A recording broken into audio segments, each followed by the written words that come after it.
କାଲି ଗୋଟେ ଭିଡ଼ିଓଟେ ଦେଖିଲି ଭାଇମାନେ, ଗୋଟେ ଭଉଣୀଟେ କହୁଥିଲା ଜାଗା ମୁଣ୍ଡରେ ଖେଳ କରିବ ବିଜେଡ଼ି। ଆଉ କେଇଦିନ ତମେ ଭିକ ମାଗିଲେ ସୁଧୁରିବ ରେ? ଚାଉଳ ଦଉନି, ଚାଉଳ 4 ମାସରେ ଦଉଛି। ଯେଉଁ କଥା ତମେ ସବୁ କହୁନଥିଲ, କୁଆଡ଼େ ଗଲା ସେ କଥା? ଭାରି ବିଜେଡ଼ି ପାର୍ଟିକି ତମେ ଭଲ ପାଉଛ। ଭଲ ପାଇବାଟା ତୁମ ପର୍ସନାଲ କଥା, ତୁମେ ଭଲ ପାଇପାର, ସେଥିରୁ କିଛି ଯାଏ ଆସେ ନାହିଁ। କିନ୍ତୁ ଯେଉଁ କହୁନା ଜାଗା ମୁଣ୍ଡରେ ଆସି ଖେଳ କରିବ ବିଜେଡ଼ି ଖେଳ କରିବ କି ବିଜେପି ଖେଳ କରିବ, ତମେ କ'ଣ ଜାଣିଛ? ଜାଣିନା ନା?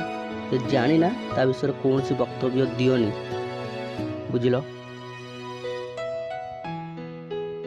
କେବେ ବାଇରେ ଆସି ଖଟ, ଦାଦନମାନଙ୍କ କଷ୍ଟ ଦେଖିନୁ ନା? ଆମେମାନେ ଆସି ବାଇରେ ପଡ଼ିକି ରହୁଛୁ କ'ଣ ପାଇଁ? କ'ଣ ସରକାର କରି ପକେଇଛି ଆମ ପାଇଁ? ଆମ ପାଇଁ ଛାଡ଼, ତୋ ପାଇଁ କ'ଣ କରି ପକେଇଛି? ତୋ ପାଇଁ କ'ଣ? ତୁ ନ ହେଇଥିବୁ, ତୋ ଭାଇ ବନ୍ଧୁ, ତୋ ସାଙ୍ଗସାଥି, କୌଣସି ବନ୍ଧୁବାନ୍ଧବ, ଏମିତି ତୁମ ଗାଁ ଲୋକ ବି ସେମାନେ କୌଣସି ପାଇଛନ୍ତି? ଲକ୍ଷ ଲକ୍ଷ ପିଲା ପାଠ ପଢ଼ି ଭିକ ମାଗୁଛନ୍ତି, ସେଗୁଡ଼ା କ'ଣ ତାଙ୍କୁ ଦେଖାଯାଉନି? ଜାଗା ମୁଣ୍ଡରେ ଖେଳ କରିବ ବିଜେଡ଼ି। ଆଉ କେମିତି କରିବ? ଏତେ ବର୍ଷ ହେଲା କରି କରି ତମକୁ ବହୁତ କିଛି କରିଦେଇଛି। ଶଳା ଭିକ ମାଗିଲାଣି, ତଥାପି ଶଳା ସୁଧୁରୁନା।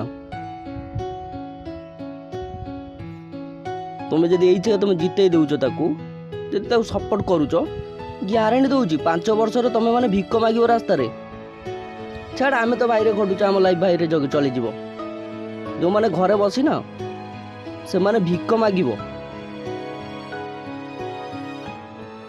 ରାଜ୍ୟ ସରକାରକୁ କହିବା ଆଗରୁ ରାଜ୍ୟ ସରକାର ଦେଖ ତମ ପାଇଁ କରିଛି କ'ଣ ଆଗେ।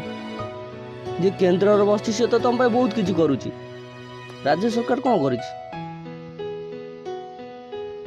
ତୁମେ ଟିକେ ଖରା ହେଲା ମାନେ ଖାଲି ବ୍ୟାଗ ଧରି ବିଦା କରୁଛି, ତା ବିଷୟରେ ତମେ ଏ ସାଙ୍ଗେ ବହୁତ ବଡ଼ ବଡ଼ କଥା କରୁଛ।